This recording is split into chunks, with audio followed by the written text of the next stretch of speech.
Hola amigos, bienvenidos a este canal donde vamos a analizar películas de esas que a muchos les parecen difíciles pero que son verdaderas joyas de arte. En esta ocasión vamos a analizar Umberto D, una película italiana de 1952 dirigida por Vittorio De Sica y escrita por Cesare Sabatini. Corresponde al movimiento que se conoce como neorrealismo italiano. Neorrealismo, es decir, nuevo realismo de Italia. Pero, ¿cuál nuevo realismo? Pues resulta que la Segunda Guerra Mundial había terminado. Durante la guerra y desde antes, Italia había sido comandada por un dictador llamado Benito Mussolini.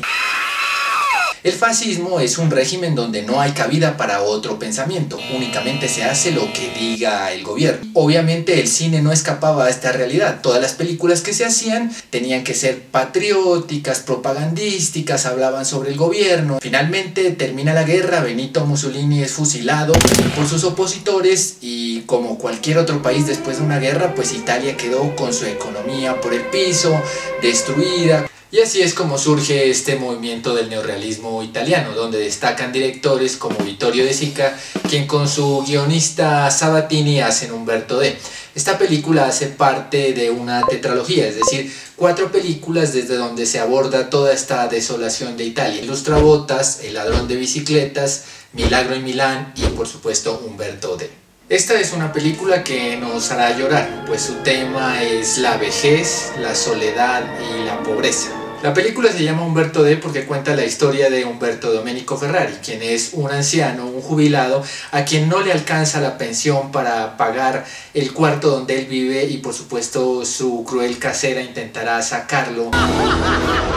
Se trata de una película muy actual. Hoy en día también continuamos viendo ancianos y jubilados quizás abandonados en las calles a quien no les alcanza la plata para poder sobrevivir. Irónicamente la palabra jubilado viene del latín jubilare, que significa gritar con alegría, pero la situación para estos ancianos no es precisamente de júbilo. La película tiene 4 personajes principales. Primero tenemos a su protagonista Umberto D, quien tratará de sobrevivir o sobrellevar sus últimos días de esta manera. Después tenemos a su compañía, que se convierte en su único aliciente para vivir, que es un perrito llamado Flake, que se convertirá en uno de los perros más famosos de la historia del cine.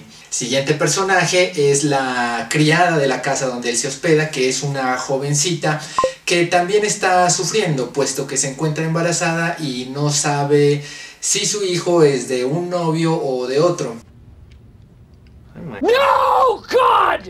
Y el cuarto personaje principal, por supuesto, va a ser la villana, que es bastante interesante, que es la casera, que quiere sacar a don Domenico de allí porque no le ha terminado de pagar la renta.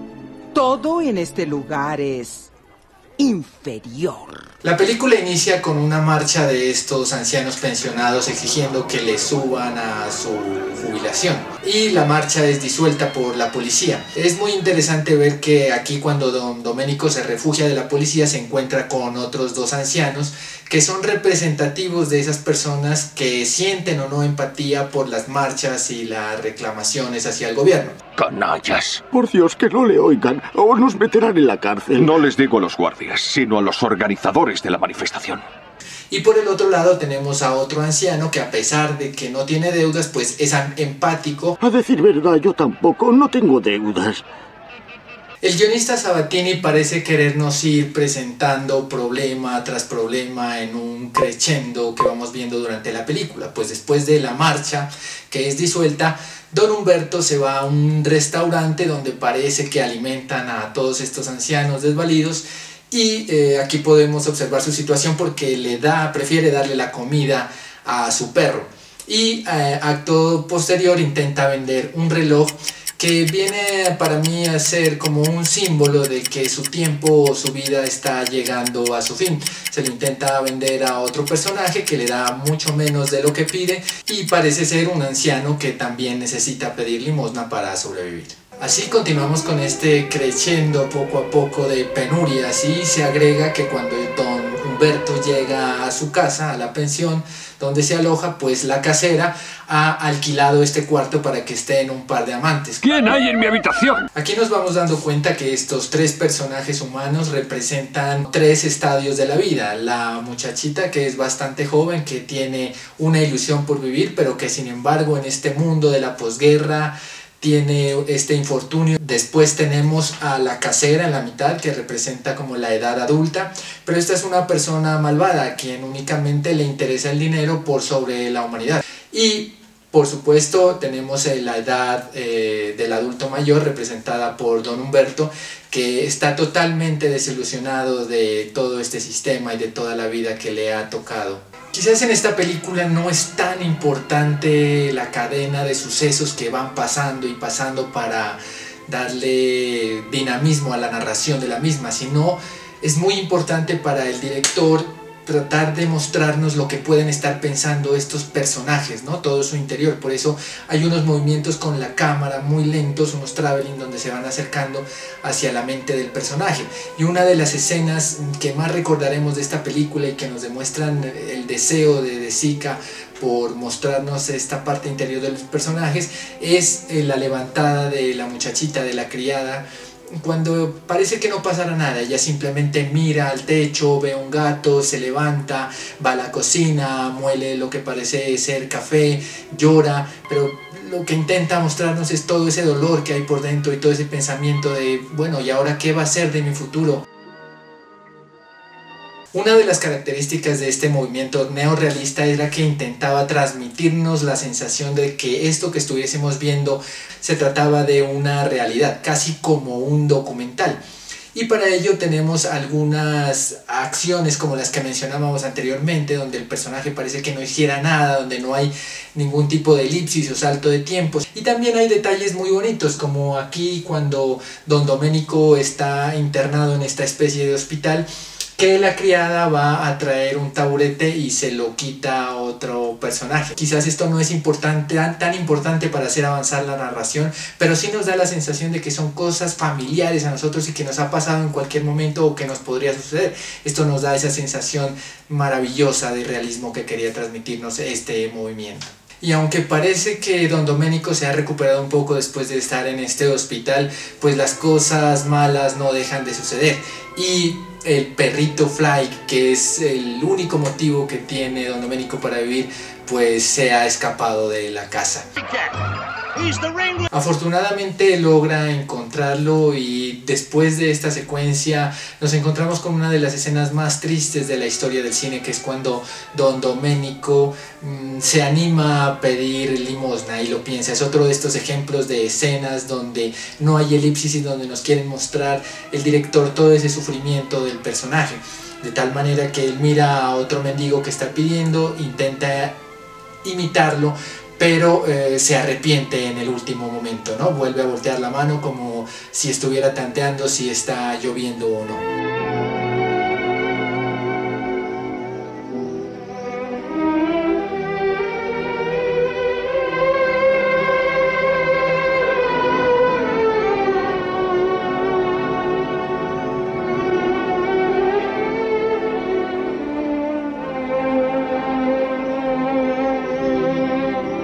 Esta escena es importante y también nos muestra o nos acaba de mostrar ese carácter, esa personalidad de don Humberto, que no es un pobre que está contento con eso, ¿no? Es una pobreza vergonzante y por eso él no quiere pedir limosna por más mal que esté. Y aquí el perrito Fly hace una actuación maravillosa porque Humberto decide que no será él quien pedirá limosna, sino que coloca al perrito Fly a pedirla. Esta escena está muy bien lograda y es muy interesante también desde la selección de la locación donde se grabó. Fue grabada en el Panteón de Agripa. Podemos ver detrás de don Humberto que hay una serie de columnas que parecen estar fisuradas. Bueno, el entorno también nos está hablando en ese momento un poco de este Humberto que se siente como un anciano cuya gloriosa vida ya ha pasado.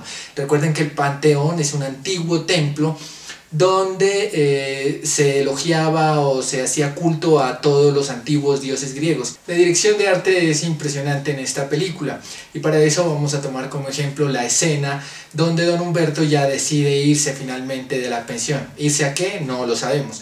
Ese cuarto, ese encuadre a través de ese hueco que hay en la pared porque están remodelando la pensión, pues nos da a entender un poco cómo que se siente don Humberto por dentro, destruido, al igual que su cuarto. El dinero es súper importante en esta película, pues el lado negativo del dinero es cuando se pierde la humanidad, y esto es lo que parece querernos mostrar a lo largo de toda la película. Desde el inicio don Humberto está necesitado de dinero. La casera lo único que le interesa es el dinero. Ella está convirtiendo su casa en un burdel y no le importa sacar a las personas que allí viven. También hay un guiño muy particular a este tema dentro del hospital donde está don Humberto, pues mientras el padre de otros personajes está muriendo, ellos continúan hablando sobre un préstamo. Así que me ha pedido 4.000 liras y yo le he dicho que de eso nada. Sí, has hecho bien. ¡Oh, my God! Cuando don Humberto va a pagar un taxi y no tiene sueldo, nadie le quiere cambiar este billete a menos que compre algo. Es decir, todas estas cosas nos muestran toda esa necesidad que vivía esta gente en el periodo de la posguerra. Otro de los ejemplos de esta necesidad del dinero y también crueldad es cuando don Humberto va a dejar a su perrito a unas personas para que se lo cuiden, y ellos le cobran cierto monto de dinero, pero le dicen que si él no vuelve pues lo dejarán simplemente botado en la calle. Si vemos un poco cómo es la forma de vestir de don Humberto, nos vamos a dar cuenta que al inicio de la película los colores de sus vestimentas son un poco más claros. En la mitad, cuando se va al hospital, se viste totalmente de blanco, pero después de ese momento él comienza a vestirse de negro, es decir que estamos asistiendo como a su propio funeral. Al final de la película don Domenico piensa en irse, no sabemos a dónde. ¿Querrá matarse? No lo sabemos, pero lo único que le preocupa es su perrito Fly, quiere dejarlo en buenas manos.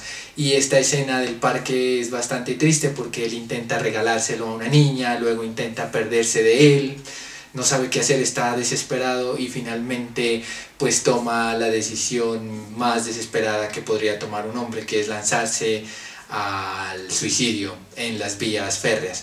Pero alegremente, quizás para nosotros y para el público, pues el perrito Fly, que es el que lo salva. Don Humberto finalmente termina jugando con el perrito en un plano donde lo vemos alejarse de nosotros y donde nos queda esa pregunta en la cabeza: ¿qué sucederá de ahora en adelante con Humberto? Esta es una de las características del cine neorrealista, que no nos da unos finales totalmente cerrados, sino que nos deja pensando quizás en un limbo, ¿no? De qué va a pasar con estas personas. Y también podemos decir que como característica de este cine neorrealista, pues hay también, a pesar de la dureza de la película, al final el director nos deja un guiño de esperanza.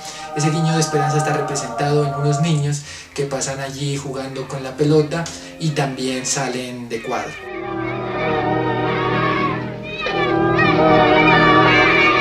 Otra de las características del neorrealismo es que sus autores no querían actores de academia, ellos querían actores totalmente naturales. El actor que representa a don Humberto se llama Carlo Battisti, y según nos cuenta la historia, pues fue la única película que hizo, porque él realmente no era un actor de formación. Los demás personajes también fueron actores naturales y algunos consiguieron hacer otras películas, lo cual nos resulta sorprendente porque las actuaciones nos parecen precisamente realistas. El único actor de formación y de academia, sorprendentemente, es nuestro perrito Fly. A nivel cinematográfico y de fotografía, la película es bastante pulcra.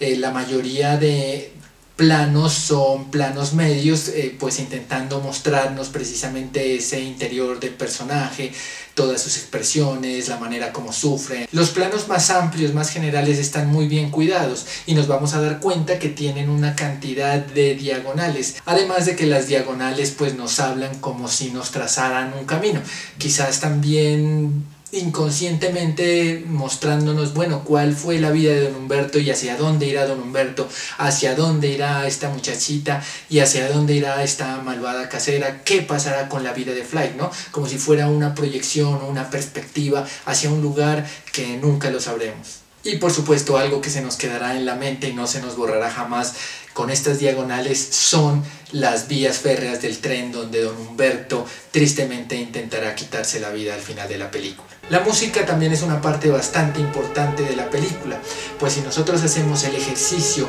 de buscar escenas a lo largo de la película, quizás nos encontremos con que hay una tonada que está sonando debajo de las imágenes. Estas tonadas se han convertido en una especie de leitmotiv, es decir, un motivo musical que se repite a lo largo de la película, haciendo sobre todo énfasis en los momentos más dramáticos y más tristes que sufre nuestro protagonista Humberto. Para finalizar, no queda más que decir que Humberto D se ha convertido en una joya del séptimo arte y hoy en día es reconocida como una obra maestra.